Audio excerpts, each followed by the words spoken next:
സമൂഹ മാധ്യമമായ എക്സ് കഴിഞ്ഞ ദിവസം അരമണിക്കൂറിലേറെ സമയം പണിമുടക്കി. പതിവ് പോലെ ഇതൊരു ടെക്നിക്കൽ എറർ ആകുമെന്നാണ് എല്ലാവരും കരുതിയത്. എന്നാൽ സംഭവം അതല്ല എന്ന് വെളിപ്പെടുത്തിയിരിക്കുകയാണ് എക്സിന്റെ ഉടമയും ശതകോടീശ്വരനുമൊക്കെയായ ഇലോൺ മസ്ക്. എക്സിന്റെ തകരാറിന് പിന്നിൽ ഒരു വമ്പൻ സൈബർ ആക്രമണമായിരുന്നെന്നും അതുണ്ടായത് ഉക്രൈൻ പ്രദേശത്തു നിന്നാണെന്നുമൊക്കെയാണ് മസ്കിന്റെ കണ്ടെത്തൽ. ഇത്തരം സംഭവങ്ങൾ ലോകത്ത് സാധാരണമല്ലേ? അതിൽ എന്താണ് അത്ഭുതപ്പെടാനുള്ളത് എന്ന ചോദ്യമാണ് നിങ്ങളുടെ ഉള്ളിലുള്ളതെങ്കിൽ ഇത് അത്തരത്തിലൊരു ടെക്നിക്കൽ അറ്റാക്ക് അല്ല, മറിച്ചൊരു പൊളിറ്റിക്കൽ ഇഷ്യൂ ആണെന്ന് തന്നെ പറയേണ്ടി വരും. രണ്ട് കാര്യങ്ങൾ ചേർത്ത് വായിച്ചാൽ മസ്കിൻ്റെ ആരോപണത്തിൻ്റെ പൊരുൾ മനസ്സിലാക്കാം. ഒന്ന്, അമേരിക്കൻ പ്രസിഡന്റ് ഡൊണാൾഡ് ട്രംപും ഉക്രൈൻ പ്രസിഡന്റ് സെലൻസ്കിയും തമ്മിലുള്ള തർക്കത്തെ തുടർന്ന് ഇരു രാജ്യങ്ങളും തമ്മിൽ ഉടലെടുത്ത ശത്രുത. രണ്ട്, ഡൊണാൾഡ് ട്രംപിൻ്റെ വിശ്വസ്തനും അമേരിക്കയുടെ ഗവൺമെൻറ് എഫിഷ്യൻസി ഡിപ്പാർട്ട്മെൻറ്റ് മേധാവിയുമാണ് ഇലോൺ മസ്ക്. ട്രംപിൻ്റെ തീരുമാനങ്ങൾക്ക് മുന്നിലും പിന്നിലുമൊക്കെ ഉള്ളത് ഇതേ മസ്ക് തന്നെയാണ്. ഇപ്പോൾ കാര്യങ്ങളുടെ ഒരു പിടിപ്പ് ഏകദേശം പിടികിട്ടിയല്ലോ. ഈ ഒരു സാഹചര്യത്തിൽ മസ്ക് ആരോപിക്കുന്നത് പോലെ ഉക്രൈനിൽ നിന്ന് അത്തരത്തിലൊരു പണി കിട്ടാനുള്ള സാധ്യത വളരെ കൂടുതലാണ്. ഇനി മസ്ക് പറഞ്ഞു തന്നെയാണ് സത്യമെങ്കിൽ ഇത് ഇവിടം കൊണ്ട് അവസാനിക്കുകയില്ല. കിട്ടിയ പണിക്ക് മറുപടി ഇലോൺ മസ്ക് നൽകും എന്ന കാര്യത്തിൽ സംശയമില്ല.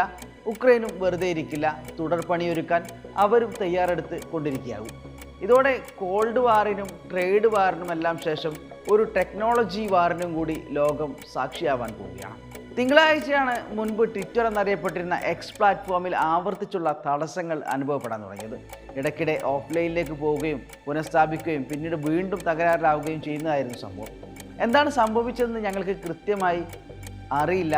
പക്ഷേ ഉക്രൈൻ പ്രദേശത്ത് ഉത്ഭവിക്കുന്ന IP വിലാസത്തിൽ നിന്ന് എക്സ് സിസ്റ്റം തകർക്കാൻ ഒരു വലിയ സൈബർ ആക്രമണം നടന്നുവെന്ന് ഫോക്സ് ന്യൂസിൽ ലാരി കുഡ്ലോവുമായുള്ള സംഭാഷണത്തിനിടെ മസ്ക് പറഞ്ഞിരുന്നു.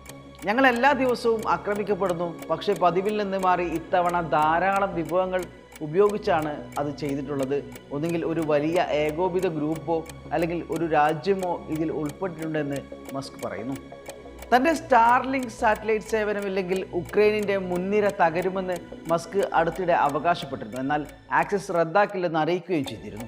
ഇതിനു പുറമെ മസ്ക് റഷ്യക്കെതിരായ ഉക്രൈൻ്റെ യുദ്ധശ്രമങ്ങളെ പലതവണ വിമർശിക്കുകയും ചെയ്തിരുന്നു. അതേസമയം പ്രധാനമായും US-ലെയും UK-ലെയും ഉപഭോക്താക്കൾക്കാണ് സാങ്കേതിക തടസ്സം നേരിട്ടത്. ഇന്ത്യയിലും തടസ്സം നേരിട്ടു. ആയിരക്കണക്കിന് ഉപഭോക്താക്കളുടെ എക്സ് അക്കൗണ്ടുകൾ ഹ്രസ്വ നേരത്തേക്ക് പ്രവർത്തനരഹിതമായി. US-ൽ മാത്രം 40,000-ലധികം ആളുകൾ പ്ലാറ്റ്ഫോമിലെ പ്രശ്നങ്ങൾ റിപ്പോർട്ട് ചെയ്ത് കംപ്ലൈൻറ്റ് ചെയ്തിട്ടുണ്ട്. UK-ൽ 10,800-ലധികം പേരെയാണ് സാങ്കേതിക തകരാർ ബാധിച്ചത്. നിരവധി എക്സ് ഉപഭോക്താക്കൾക്ക് 1 മണിക്കൂറോളം പേജ് ലോഡ് ചെയ്യാനും ടൈം ലൈൻ റീഫ്രഷ് ചെയ്യാനും കഴിഞ്ഞില്ല എന്ന പരാതികളുമുണ്ട്. നിലവിൽ പ്രശ്നങ്ങൾ പരിഹരിച്ച് എക്സ് പ്രവർത്തനക്ഷമമായിട്ടുണ്ട്. 2022-ലാണ് ഇലോൺ മസ്ക് സോഷ്യൽ മീഡിയ പ്ലാറ്റ്ഫോമായ എക്സ് സ്വന്തമാക്കിയത്.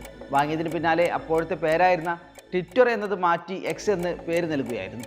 മസ്ക് ഉടമസ്ഥാവകാശം മാറ്റിയെടുത്ത ശേഷം സേവന തടസ്സങ്ങൾ പലപ്പോഴായിട്ട് ഉണ്ടായിട്ടുണ്ട്. ഇതിനിടെ പലസ്തീൻ അനുകൂല ഹാക്കർ ഗ്രൂപ്പായ ഡാർക്ക് സ്റ്റോം ടീം എക്സിനെതിരായ ആക്രമണത്തിന് ഉത്തരവാദിത്തം ഏറ്റെടുത്തതായി ഒരു പൊതു ടെലിഗ്രാം ചാനൽ റിപ്പോർട്ട് ചെയ്തിട്ടുണ്ട്. ഗാസയിലെ ഇസ്രായേലിൻ്റെ സൈനിക നടപടികളെ പിന്തുണക്കുന്ന രാജ്യങ്ങളെയും സ്ഥാപനങ്ങളെയും ലക്ഷ്യമിടുന്ന സംഘമാണ് dark Storm team. Waytonikah.com, the exclusive Muslim matrimonial site.